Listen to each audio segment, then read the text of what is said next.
buenos días con todos. Vamos a iniciar la clase de repaso de biología de los temas 5, 6, 7 y 8.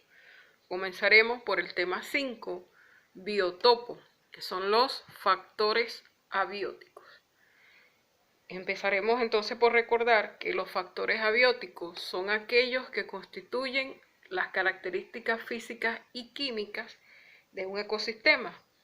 Esto incluye todo el ambiente inerte.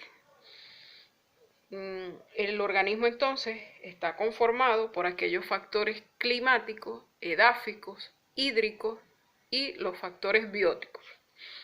Los factores climáticos son la temperatura, la humedad atmosférica, entre otros. El factor edáfico se refiere a todo lo que contiene el suelo, como minerales, materia orgánica, pH, salinidad, entre otros.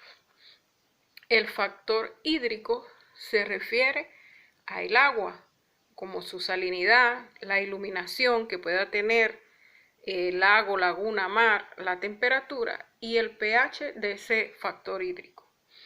Y sabemos que los factores bióticos entonces se refieren a todo ser vivo, como los depredadores, las presas, los competidores, los parásitos, entre otros. Vamos a hablar ahora entonces de los factores abióticos terrestres más importantes. Estos son la luz, la temperatura, la salinidad, el agua, la presión y el suelo. Sabemos entonces que la luz proporciona energía necesaria para el funcionamiento de los ecosistemas. Este aporte de energía hay que considerar dos factores de especial importancia, que es la intensidad luminosa y la fotoperiodicidad, es decir, las respuestas fisiológicas a las variaciones de la luz. De acuerdo a esto entonces encontramos animales diurnos y nocturnos, y las plantas, que son los otros seres vivos, pueden ser heliófilas o hesiófilas. Las heliófilas son las que requieren luz intensa y son más abundantes, y las hesiófilas son las que requieren de muy poca luz. La temperatura se refiere a animales o plantas que son de tolerancia y regulación. Los de tolerancia son los animales euritermos, que están en el rango muy grande de tolerancia, como la mosca, y los estenotermos, la tolerancia de rango es muy corto, es como el pez de Antártico y el hombre.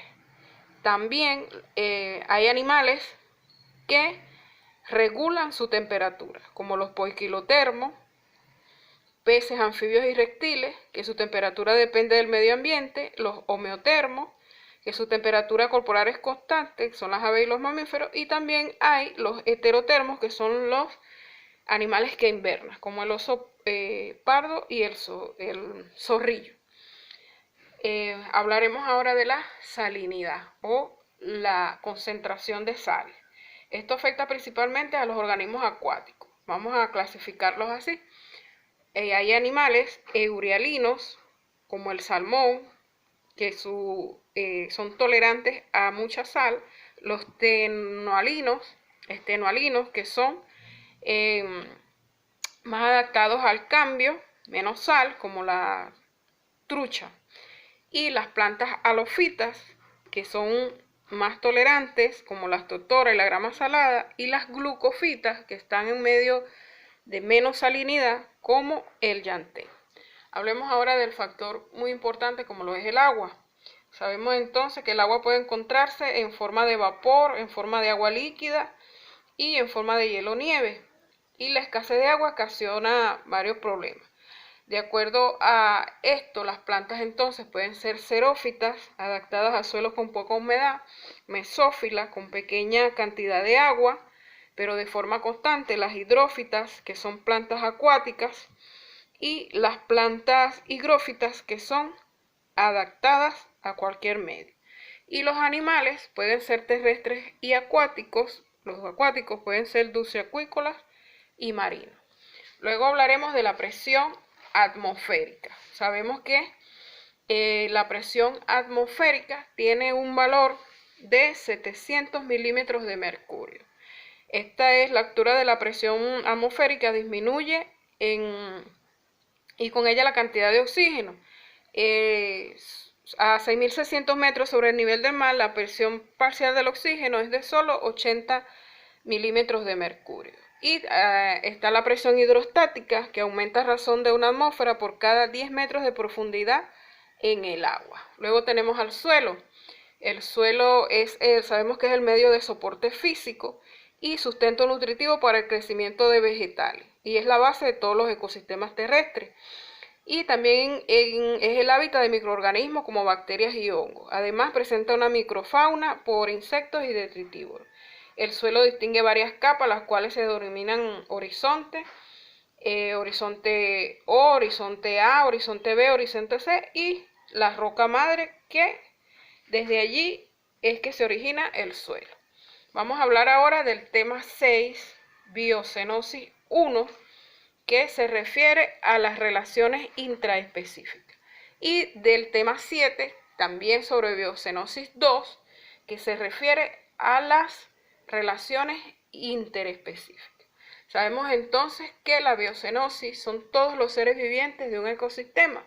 Esto incluye bacterias, hongos, plantas, animales, etc. Los seres vivos sabemos que no viven aislados de la naturaleza, ya que ellos interactúan entre sí. A esto lo vamos a llamar relaciones biológicas. Y estas interacciones pueden ser intraespecíficas e interespecíficas. Las intraespecíficas son las que suceden entre individuos de la misma especie o de especies de población, y pueden ser positivas y negativas. Las positivas es cuando organismos de la misma especie que se favorecen, y estas pueden ser coloniales, gregarias, estatales y familiares. Las coloniales son grupos de individuos generalmente con el mismo origen, ocupan un espacio geográfico donde obtienen nutrientes y alimentos. Un ejemplo de esto son las esponjas y los celenteros.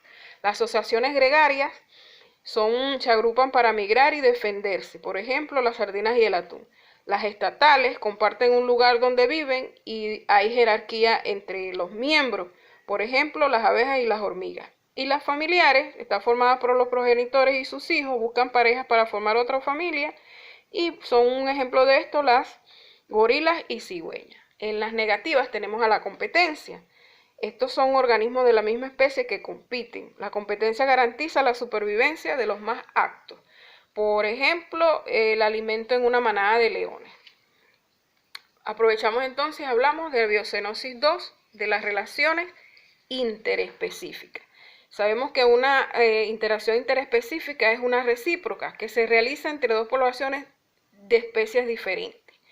En cuanto a las interespecíficas, también las hay positivas y negativas.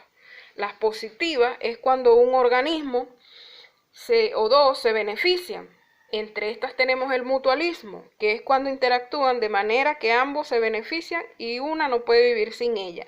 Y puede ser de dos maneras: el mutualismo obligatorio y el facultativo. El obligatorio, ninguno puede vivir sin la presencia del otro, como los líquenes, que son los hongos y las algas. Y el facultativo, también llamado protocooperación, dos individuos se benefician de la asociación, pero pueden vivir sin ella. Por ejemplo, las hormigas y los áfidos, que pueden sobrevivir uno sobre el otro. También dentro de las interespecíficas positivas está el comensalismo. El comensalismo ocurre cuando la relación entre dos individuos se beneficia a una sin afectar a la otra. Un ejemplo de esto es el tiburón y las rémoras. También está el inquilinismo. Un individuo llamado inquilino vive dentro de o sobre otro, obteniendo protección. Por ejemplo, el búho que vive dentro de un árbol a manera de refugio. Dentro de las interespecíficas, recordamos que es entre individuos de diferentes especies. También están las negativas. Una es negativa cuando un individuo sufre daño o perjuicio. Entre estos tenemos la competencia. Dos individuos luchan por la existencia debido a que tienen un mismo nicho y viven dentro o sobre otro, obteniendo protección. Y también está la depredación. La depredación es un individuo depredador, mata a otro que es su presa para alimentarse de ella. Un ejemplo, el león y la cebra. Y en el parasitismo ocurre cuando un individuo parásito vive a expensas de otro predador, causando daño pero no la muerte. Por el lugar donde actúa pueden ser ectoparásito o endoparásito. El ectoparásito es cuando vive sobre su hospedador. Un ejemplo de esto es el piojo. Y endoparásito es cuando vive dentro de su hospedador. Un ejemplo de esto, la tenia.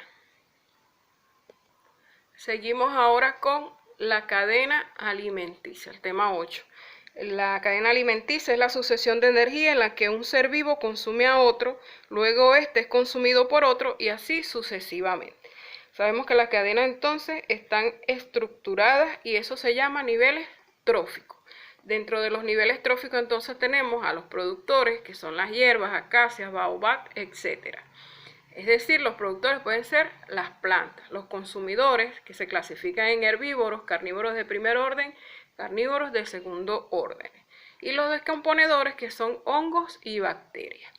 El número de eslabones de una cadena tiene que ser o es limitado de 4 a 5 y esto se debe a la gran pérdida de energía en la transmisión. Vamos a hablar un poco entonces sobre los productores o autótrofos. Estos son capaces de fabricar o sintetizar su propio alimento a partir de sustancias inorgánicas como el dióxido de carbono, el agua y sales minerales. Estos comprenden a los organismos autótrofos como las plantas en los ecosistemas terrestres y las algas en los ecosistemas marinos, y también a organismos quimiosintéticos en ambientes hidrotermales que corresponden al nivel trófico. Luego tenemos a los consumidores o heterótrofos. Estos, llamados también consumidores, se nutren de materia orgánica previamente sintetizada por los autótrofos. Incluyen a todos los animales y algunos organismos desintegradores. Los organismos de una comunidad se agrupan en categorías y desempeñan funciones de productores, consumidores y desintegradores. Los heterótrofos se pueden subdividir en primarios o herbívoros, que son los que se alimentan de plantas y algas, incorporan energía al mundo animal y pertenecen al segundo nivel trófico, como la llama, la alpaca, la vicuña, el conejo, entre otros. Los secundarios incluyen a los depredadores carnívoros, como el puma, el zorro, los felinos, los lobos, etc. Los consumidores terciarios son los animales que se alimentan de carroña, como las hienas y los buitres, entre otros. Luego tenemos al tercer grupo, que son los descomponedores, desintegradores o reductores. Estos están constituidos por microorganismos como las bacterias, hongos y protozoarios, las cuales se nutren de las excreciones y organismos muertos, liberando materiales sencillos o elementos químicos que volverán a ser utilizados por los productores vegetales. Hasta aquí nuestra clase, te dejo la ficha a manera de balotario y hasta la próxima clase.